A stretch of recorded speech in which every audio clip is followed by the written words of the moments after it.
Oui. Donc tout le monde a fait cela. Il n'y a pas de mystère à cela.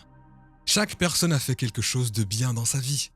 Et normalement, quand elle fait quelque chose de grand, la première étape, nous avons étudié des milliers et des milliers de personnes dans le processus de changement et de transformation, et même lorsqu'ils se sont guéris de problèmes de santé vraiment graves, ils vous le diront qu'à un certain moment, ils se sont décidés à changer. Ils ont pris une décision avec une intention si ferme que l'amplitude de cette décision porte un niveau d'énergie qui est plus grand que les programmes câblés dans leur cerveau et le conditionnement émotionnel de leur corps, et leur corps répond à leur esprit. En d'autres termes, le choix qu'ils font devient un moment dans le temps qu'ils n'oublieront jamais. Et donc, tout ce qu'ils ont fait, c'est de se marier à une intention claire, une pensée d'une nouvelle possibilité dans l'avenir. Puis, ils se sont mariés avec une émotion élevée, que ce soit l'inspiration, la passion, l'invincibilité. Lorsque vous combinez ces deux choses, vous commencez à conditionner le cerveau et le corps dans un avenir au lieu du passé. Donc, la plupart des gens disent « je vais changer demain » et ils sont sur le canapé avec la télécommande. Regardant la télévision, ils sont sur leur téléphone portable, leur ordinateur, leur iPad et ils disent « je pense que je vais changer demain » et le corps ne reçoit jamais de signal. Donc, la plupart des gens qui ont un traumatisme par exemple, plus l'émotion que nous ressentons à partir d'une certaine expérience de notre vie est forte, plus nous nous sentons altérés en nous, plus le cerveau se fige et en prend une image instantanée. Et cela s'appelle la mémoire à long terme. Et puis, les gens pensent neurologiquement dans les circuits de cette expérience, chimiquement dans les limites de cette émotion. Et chaque fois qu'ils se souviennent de l'événement, ils produisent la même chimie que quand cela s'est produit dans leur cerveau et leur corps. Pouvez-vous alors commencer à faire exactement la même chose et faire en sorte que cela fonctionne de manière instrumentale ? Donc, plus l'émotion que vous ressentez lorsque vous prenez cette décision est forte, plus vous vous souviendrez du choix. Et c'est une mémoire à long terme. C'est une grande explosion dans le champ quantique.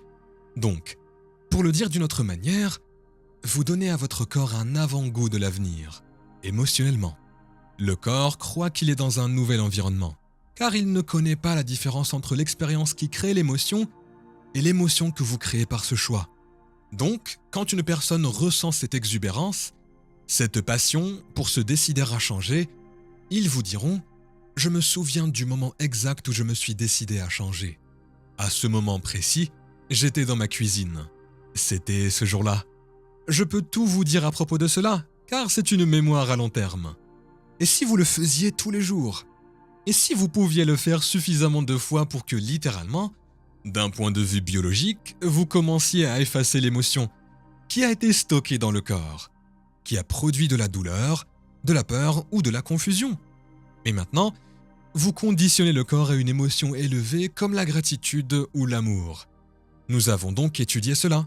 Lorsque vous ressentez de la passion, lorsque vous ressentez de l'amour, lorsque vous ressentez de la compassion, lorsque vous ressentez de l'inspiration, lorsque vous ressentez de la gratitude, lorsque vous ressentez de l'appréciation, lorsque vous ressentez un vrai soin et de la gentillesse, le cœur fait quelque chose de si beau qu'il commence à battre de manière très rythmique, comme battre un grand tambour.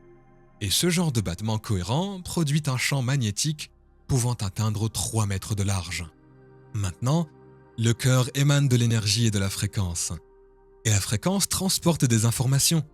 Maintenant, en faisant fonctionner le cerveau de manière cohérente, nous avons en quelque sorte démystifié le processus. La cohérence est donc un travail. La cohérence est une cadence. C'est un rythme.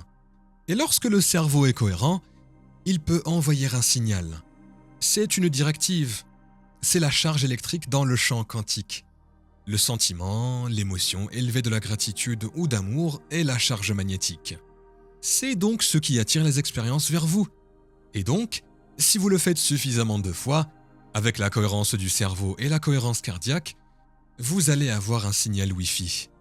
Et vous commencerez à produire des résultats dans votre vie et à avoir des synchronicités, des sérendipités, des coïncidences, des opportunités se présenter dans votre vie. Et vous ressentirez le sentiment qui vous fera dire « Oh mon Dieu, l'univers me répond ». Tout d'un coup, vous arrêterez de croire inconsciemment que vous êtes la victime de votre vie. Et vous commencerez à croire que vous êtes le créateur de votre vie. Et quand vous le ferez, cela vous inspirera à le refaire, parce que vous ne voulez pas que la magie prenne fin. Maintenant, le problème est que la plupart des gens vivent 70% de leur temps avec les hormones du stress. Vivent dans le stress et vivent dans la survie. Lorsque nous sommes dans cet état, nous nous sentons menacés. Lorsque nous sommes dans cet état, nous nous sentons déséquilibrés. Parce que le stress, c'est quand votre cerveau et votre corps ne sont pas sortis de l'homéostasie. Nous essayons de tout contrôler dans notre vie. Nous essayons de tout prédire dans notre vie. Nous essayons de forcer les résultats. Et le fait de détourner notre attention, lorsque nous sommes excités par les hormones du stress, d'une personne à une autre réunion, à un autre problème, à une autre chose, à un autre endroit, chacun de ces éléments a un réseau neurologique dans le cerveau. Donc, l'excitation de l'hormone du stress dit « Faites attention ». Il y a un danger dans votre environnement extérieur et assurez-vous de pouvoir tout prévoir. Alors, lorsque vous portez votre attention sur tous ces éléments, comme une tempête de foudre dans le cerveau commence à fonctionner de manière très incohérente, dans le désordre. Lorsque le cerveau est incohérent, nous sommes incohérents. Nous avons donc perdu notre signal Wi-Fi. Nous n'avons plus de signal maintenant. En même temps, si vous ressentez l'excitation des hormones de stress et que vous ne pouvez pas courir, que vous ne pouvez pas vous battre, que vous ne pouvez pas vous cacher, vous appuyez sur l'accélérateur et sur le frein en même temps. Le cœur bat, mais il bat contre le système fermé. Donc, le cœur commence à battre de façon désordonnée et l'interférence de l'énergie qui est incohérente fait chuter l'énergie dans le cerveau et le cœur. Et lorsque cela se produit, vous perdez votre autre partie du signal de votre Wi-Fi. Dans ce sens, vous vous sentez séparé. Vous avez l'impression que vous devez le faire vous-même. Vous vous sentez séparé de vos rêves, séparé des gens de votre vie, car en survie et en stress, ce n'est pas le moment d'ouvrir votre cœur. Ce n'est pas le moment d'être compatissant. Ce n'est pas le moment de donner. Ce n'est même pas le moment d'apprendre. C'est le moment de courir, de se battre et de se cacher. Ainsi, dans les 70% du temps, les gens passent leur vie à vivre dans la survie. Et aucun organisme dans la nature ne peut vivre dans cet état pendant une longue période. Donc si vous enseignez aux gens que les effets à long terme des hormones du stress pressent les boutons génétiques qui créent les maladies et que vous dites « toute cette colère que vous ressentez, toute cette haine que vous ressentez, toute cette frustration que vous ressentez n'affecte personne d'autre que vous-même, dans votre propre corps, les gens commenceront à réaliser que cette excitation leur donne une poussée d'énergie. Vous savez, à un certain moment, ils pourront avoir besoin de cette poussée d'énergie pour ressentir quelque chose. Et vous leur apprenez comment briser la dépendance de ces hormones, tout comme vous avez surmonté le café.